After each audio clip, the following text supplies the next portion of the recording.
So, if Napoleon Hill talks about, the importance of value, the importance of, not obtaining things for free and actually spending your money on them, or at least spending something on them in order to make yourself psychologically invested so that you actually care more about it and take better care of it and use it more to its advantage, and to your advantage, then what would it be like if money did not exist, right? If we were in a society where everything was free, you didn't have to work, because, technology is so proliferant at doing things for us. And therefore you don't have that psychological investment with money, right? What would How would that affect our psychology individually and collectively? How would that change, right? Because we're so used to money existing, right? Because in our entire lives, there's never been such a thing as money not existing. We have no idea what a system without money would even be like. So obviously it's even hard for like me to kind of wrap my head around this. Like I have to really thought experiment on this, and this is actually me doing a thought experiment right now.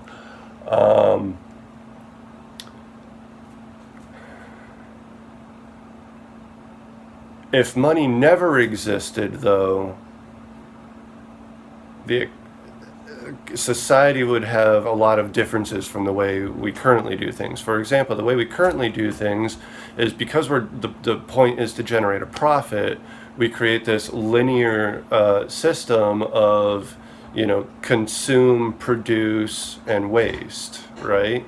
And no recycling, no cycling whatsoever. Basically, just throw everything away so that you can buy more and give us more money so we make more profit, right? And that's the way we do things now. Well, what that does is, it's kind of nice. Everybody gets to have ownership over, a lot of the menial things that we have, which in reality we don't really actually need to have ownership over. For example, transportation, right? We don't need everybody in the world to have their own private vehicle, right? It's not actually necessary, right? What we could have are places where you could easily go to rent a vehicle for the day or for the week or whatever, and you bring it back for somebody else to use later, right? Or other than that, proliferant public transportation, which if we actually used our technology the way with the full capability that we actually have, it would be pretty fucking awesome public transportation. And it wouldn't even be cars. We'd have flying vehicles, first of all. And I don't mean like wind propelled flying vehicles. I mean like electromagnetic anti-gravity flying vehicles that could take you from Tokyo to California in a matter of minutes. Like that kind of public transport. And obviously, if we're flying all around, it should be public transportation, because you have to be well qualified to, know what you're doing in the air, and so that you don't crash into other people. And other than that, I mean, shit, with artificial intelligence, we can automate it so that they fly themselves and never get into an accident. And, all you do is, walk outside and fucking Uber. Bzz, in you go. Bzz, out you go. And that fucking fast, right? Halfway around the world in 3 seconds. We can do that with the technology that we have. Perfectly safe, perfectly sound. Nobody actually needs to own a private vehicle for any of this to happen, right? So, that's one thing that would be very different,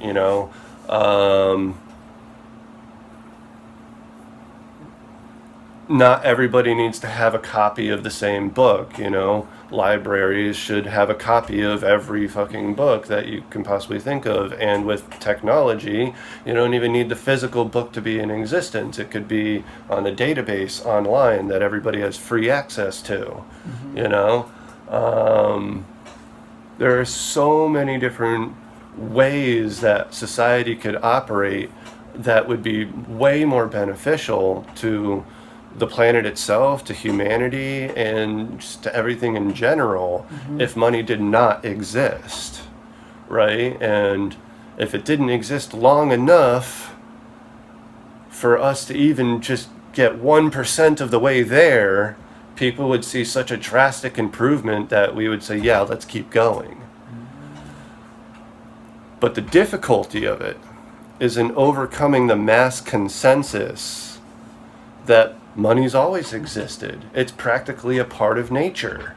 No, it's definitely not. But this is the mass consensus. Yeah, because it's been around so long. Everybody thinks money is just a part of nature. It's just the way it naturally works. They just go with it because they don't even question it. I try to tell people, I mean, all the time, like, you know, money doesn't need to exist, right? And the first question is, well, then how would we pay for things? If money didn't exist, you wouldn't need to pay for things. You're asking the wrong questions. Yeah. Whole different system. But this is how indoctrinated people are. They just can't get out of that loop. You know? They can't think of, well, how would it operate if money didn't exist? No, it's, well, then how would you pay for things? No, duh. That's it. If money doesn't exist, you don't pay for things. How is that such a difficult thing to understand? I don't know, because I realized at 12 years old that money didn't need to exist. But I've asked hundreds of people to try to imagine what the world would be like if money didn't exist. And the very first question they always ask is, how would you pay for things? You wouldn't need to be a different system. It's like, you don't get it. I'm trying to ask you to imagine a world where money never existed.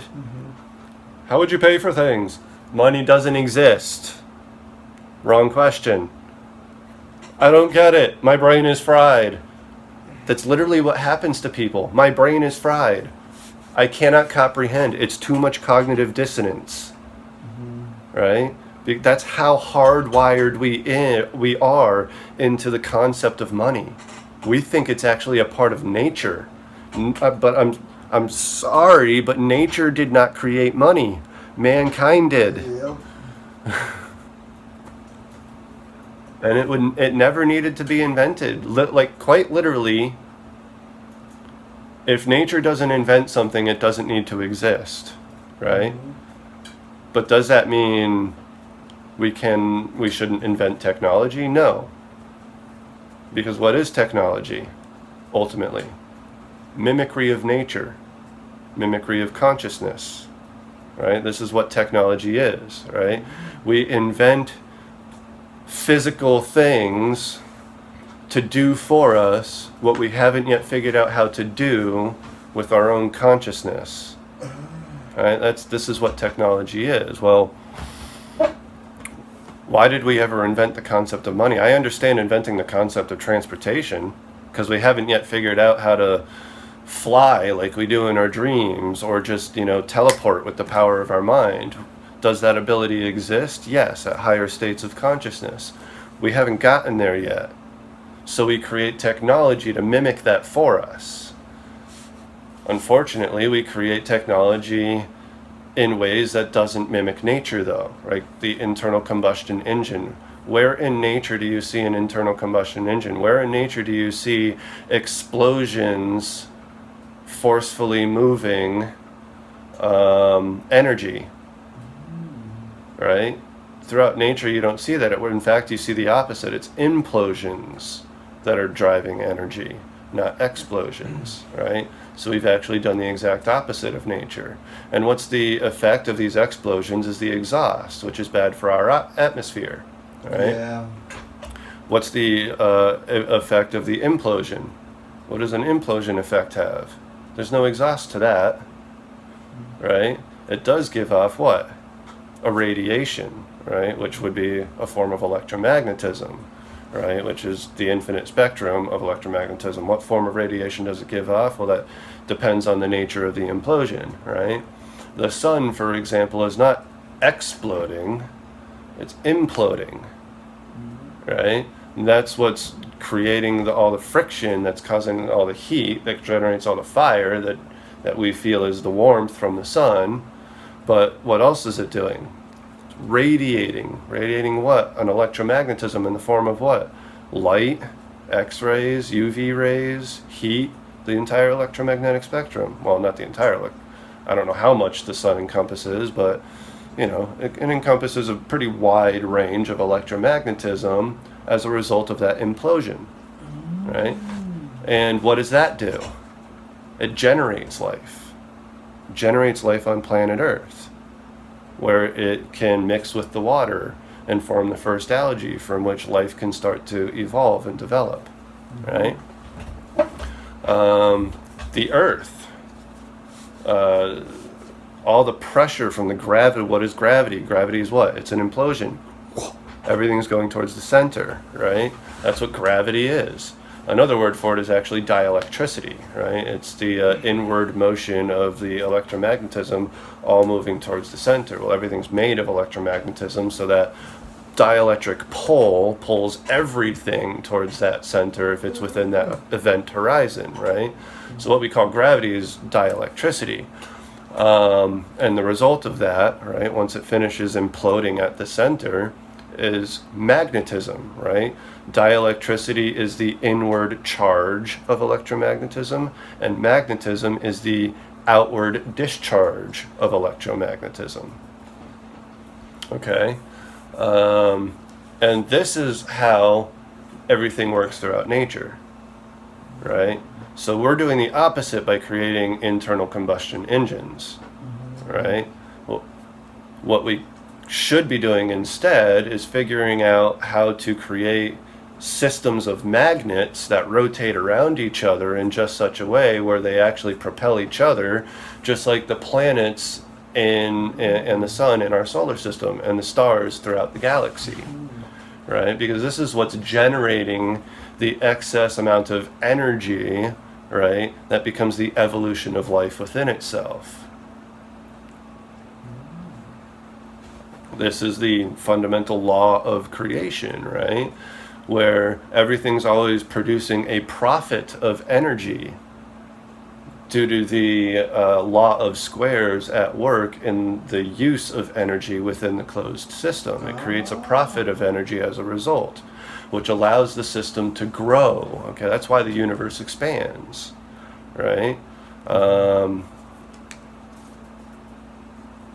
It's growing from the excess profitability of energy being created by the system, right? All this this is probably the missing mass in the universe that we refer to as, dark energy and dark matter, right? It's not missing energy or mass, it's an excess production of energy as a result of the law of squares working upon the harmony of the closed system, it's not harmony, which is the galaxy, the solar system, the planetary system, the ecosystem, right? And then you have the organic body, which is just a repetition of the universe again, right? We look way back out into the universe, way back out in time, and we say that the Big Bang was causing the universe to expand very rapidly. What does that mean? Well, what is the Big Bang? The Big Bang is an orgasm, right? Because the universe is an organism. We are a universe, right? Universe is repeating within universes, organisms within organisms within organisms, repeating ad infinitum, right? Because it's fractal, holographic nature. Just like the Mandelbrot set, you can zoom in on it forever and ever and ever and ever and ever. Keep going. And every so many layers, you repeat that same whole thing again.